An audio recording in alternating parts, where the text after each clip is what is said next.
Hey there, I'm Randy Zimnak, and in this episode, we're going to cover why not to mess with agents' commissions.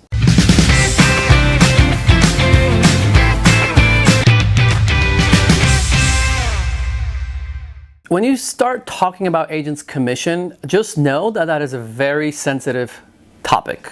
Why? Well, most agents that are professional, they work very hard with their clients and they value their worth. However, the thing that is a little bit more challenging for investors to understand that is that to them, everything is a numbers game.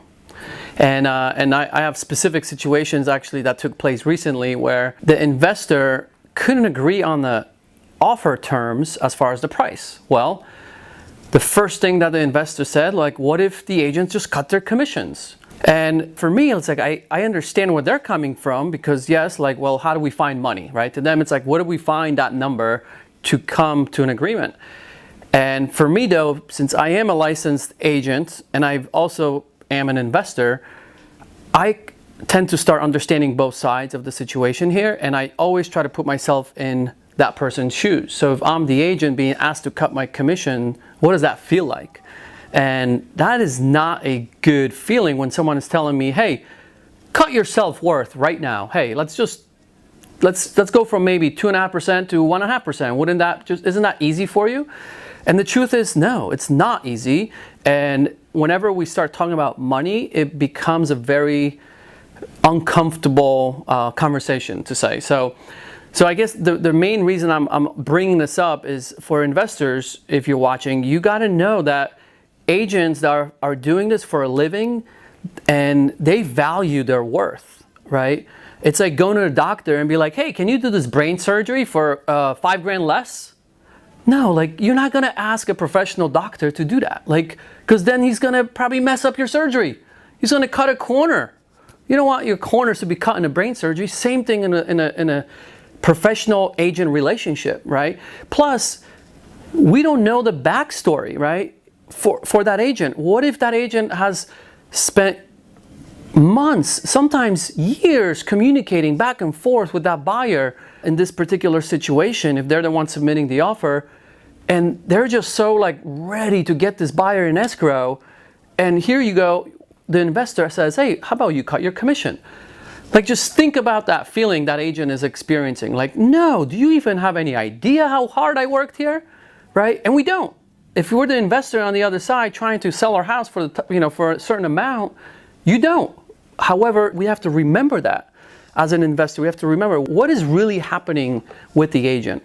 So the only couple times that I would even consider bringing this up is if you're the investor in the situation, are trying to negotiate that sales price and come to the agreement.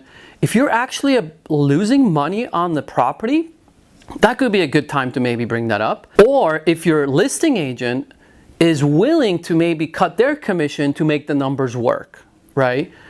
Then I could see potentially where that conversation could be brought up. However, again, it's got to be a very specific way on how that communication gets delivered, right? It's all in the delivery, because that's really where you're going to either scare away the buyer, well, in this situation, the agent, right? Because if the agent gets mad, they're going to find a reason to get their buyer mad. And then what happens? Well, you lose that buyer, right? So we don't want to lose good buyers. If I'm the investor and I'm selling a house, I don't want to lose a good buyer that's on the table. If I'm off by a few $1,000s, and understanding that, yes, we're negotiating. However, how we negotiate, which is the communication, plays a huge part, is can we keep this deal together, right? So the way I would always recommend is, if I'm the listing agent representing the investor in the situation and I'm calling the buyer's agent to introduce this idea, I would be very transparent. Like, hey, Mr. Listing Agent, Mr. Buyer's Agent in this situation, I just want to let you know that, like, my client is actually losing money on this deal. They've gotten themselves in a bit of a pickle here, and they've overspent on the rehab, whatever the story is, right? Share the truth, right? So get that buyer's agent bought into the emotion of the transaction, right? So that's number one. Then, if you are that listing agent representing that investor, if you are actually cutting your commission, then maybe you then mention like, listen, I'm actually going to be only making X amount. I'm only going to be making 1.5% on the listing side because of the situation, and I want to make this deal come together, right? We're so close. We're so close. So I'm not sure what you can do on your end. If you could get your buyer to go up, maybe you might want to, consider. That's the big word, consider, right? Maybe you might want to consider doing something with your commission because I'm doing what I can on my end to put this deal together. And I would tell them, like, what is it that I'm doing, right? And why am I doing it, right? So enroll them into the story, into the transaction, but let them have an option, right? It's not if they do it, this happens, or if they don't do it, that happens. It's no, hey, consider this. This is what I'm doing. This is the background. This is the story. See what you could do on your end, right? I could tell you that in that situation, if you get a rejection in terms of an agent saying, oh, whoa, hold on a second, let me tell you my story. This buyer, oh man, this buyer I've been working with forever. There's no way I could cut my commission. I've been working so hard. Well, most likely then I'm going to agree, right? If I'm the agent representing the investor, like, listen, I get it. So, see if your buyer can then go up to the amount that we need. And I understand if you don't want to, reduce your commission, totally get it. So listen, it's just something that I would thought that you might want to consider. I'm just want to let you know what I'm doing and my side, of my client's story, and I understand your side. So just see what you could do, right? And if I then go to the investor who I'm representing, if I'm the agent in the situation, and I tell you this, don't get mad. It's okay that this is normal.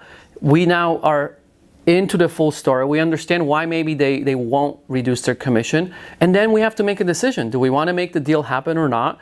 And maybe, lose an extra couple thousand or not come to the full agreement and only get a few grand in the situation and not the full amount you're looking for, right? If you're the investor. So just know that the takeaway here, I think, is just, it is a very sensitive communication topic. It's got to be communicated correctly, right? And it has to be an option for the buyer's agent in this situation that I gave as an example, not a must. And that's how you make it a win-win.